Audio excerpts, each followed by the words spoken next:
We're live. Okay, we are live. This is the Committee of Conference on Miscellaneous Tax. We met once. We went, right? Twice. We met twice. All right. But I understand you have a proposal. We do. It is Okay. so nice to see you again this morning. It's been a very long time since we last gathered together. We do have a proposal for you. We are happy to accede to the majority of the language last time we were together, with just a few changes. Happy to accept your date changes on the small business stock. We would like to remove the provision on pilot, new provision on pilot, that I think was added in a floor amendment, for tax, but that was going to be very difficult to implement. Though I imagine we will continue a conversation about pilot next year. I'm sure we will. Yes. The two big pieces of this are, one, we have that transfer from the general fund to the education fund to the transportation fund via shifting meals and rooms and purchase and use. Right. I think we've already agreed on that for FY Right. 27. Raise the money, Yeah. so there is no hole Yes, in the general fund is how it works. that's how it's constructed Right. now. We would like to do an additional $10 million ish, 9.7, I think, in for FY 28. With that sort of future effective date, so that we can continue to make sure that the transportation fund is not with a bigger hole. And so what that would look like is actually leaving a hole in the general fund of $9.7 million in FY 28, which feels very hard. You take.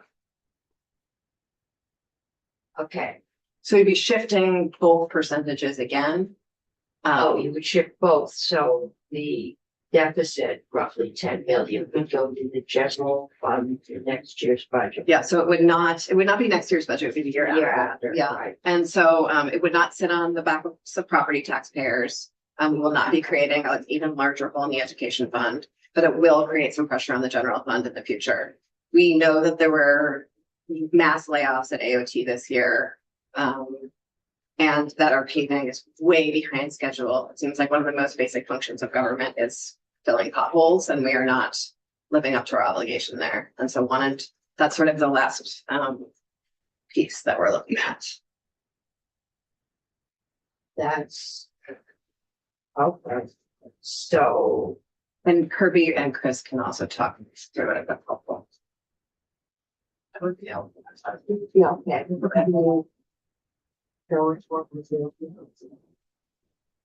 Okay. So I have the draft 1.3 of the reported committee of conference. We previously looked at draft 1.2. This has some of the house's proposals added to it. The first instance is to replace the Senate version of the SGO language with the House version. And that is to have the legislature in control of designating SGOs and sending the list to federal government.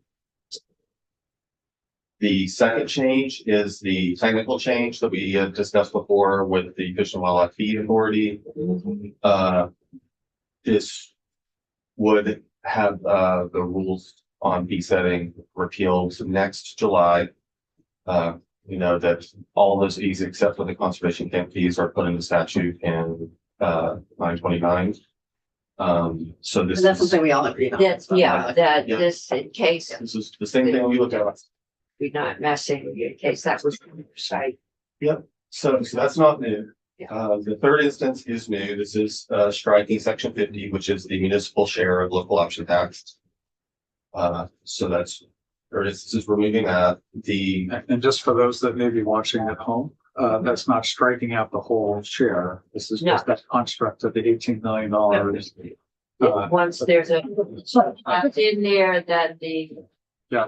Yeah. Watching at home, there's still a 75% share under in statute for municipal Right, and I know that was a foreman and this committee had a lot of concern about the pilot fund, those towns not being getting what they are owed. Yeah.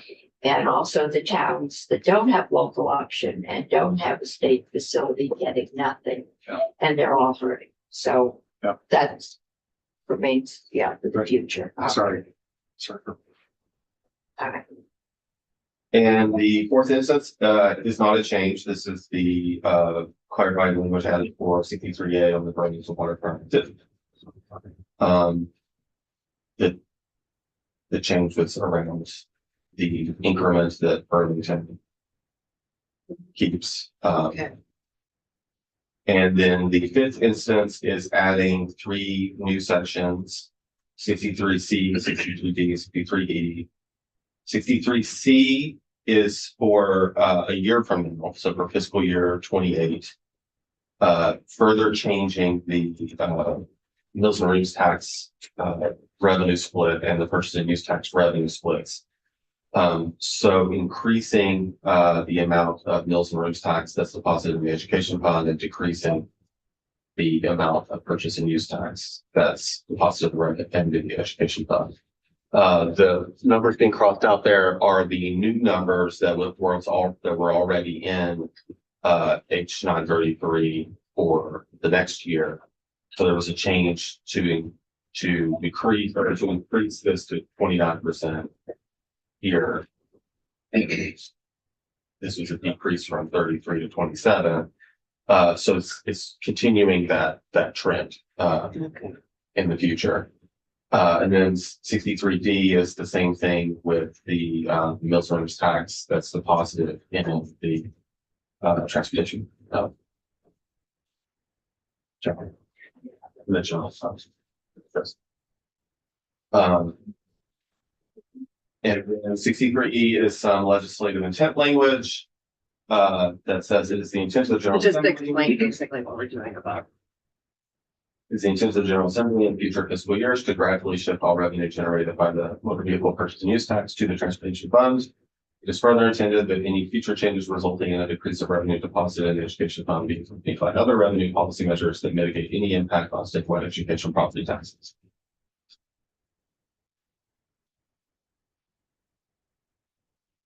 And sixth change is to strike out the effective date for section 50, which was the municipal share of local option tax change, and replacing it with a new subdivision 10 that is an effective date for those. First, we're adding an effective date for the existing changes to the deposit of Mills and Reeves tax purchase and use tax. Because in putting this together, I can give Chris, and in 933, that is effective on passage, which is probably fine if it becomes effective before July 1. But the way that JFO has done their estimates for this, and the way things are lined up, is that the intent was for it to be July 1 of this year for that change. I think effectively the Department of Tax probably would have started doing it after July 1 and it would have been effectively the same, but so we just we made that a little better. And then in addition to that, we added a seventh instance of amendment, which will be a subdivision 11 in the effective date section. And that's the effective dates for the new deposit revenue changes. And you see it's July 1 and apply beginning with fiscal year 2028. That's all. Okay. I know this is a